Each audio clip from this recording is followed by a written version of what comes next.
संभल तशद्दुद में मारे गए लोगों के घर जमीयत उलेमाए हिंद का डेलीगेशन माली मदद पहुंचाने के लिए पहुंचा। जमीयत उलेमाए हिंद का ये डेलीगेशन गुपचुप तरीके से संभल पहुंचा।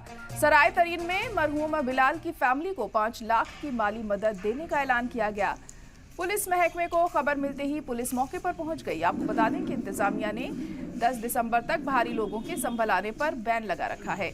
पुलिस ने पाबंदी का हवाला देते हुए जमीयत उलेमाए हिंद के डेलीगेशन को रोका। तो बड़ी खबर इस वक्त आपको बता रहे हैं कि कल ये डेलीगेशन पहुंचा था संभल और गुपचुप तरीके से ये डेलीगेशन संभल में जो मुतासरीन है उनके घर पहुंचा। आपको बता दें कि सराय तरीन में मरहूम बिलाल की फैमिली को 5 लाख की माली मदद देने का ऐलान किया गया है।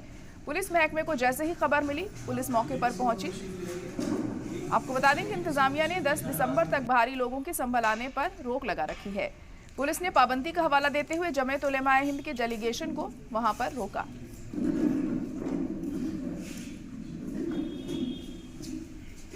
पिछले दिनों संभल में जो नाखुशगवार वाक़या पेश आया, जिसके नतीजे में 5 नौजवानों ने जाम शहादत नोश किया, तो हमें उस पर बहुत कलक है, तकलीफ़ है, दुख है। और जाहिर सी बात है कि शहीद होने वाले हजरात के घर वालों को जितना अलम होगा, दर्द होगा, उसका अंदाज़ा नहीं लगाया जा सकता। जमीयत उलमा ने यह ऐलान किया था कि जो लोग शहीद हुए हैं उनके अहल खाना को 5-5 लाख रुपए दिए जाएंगे।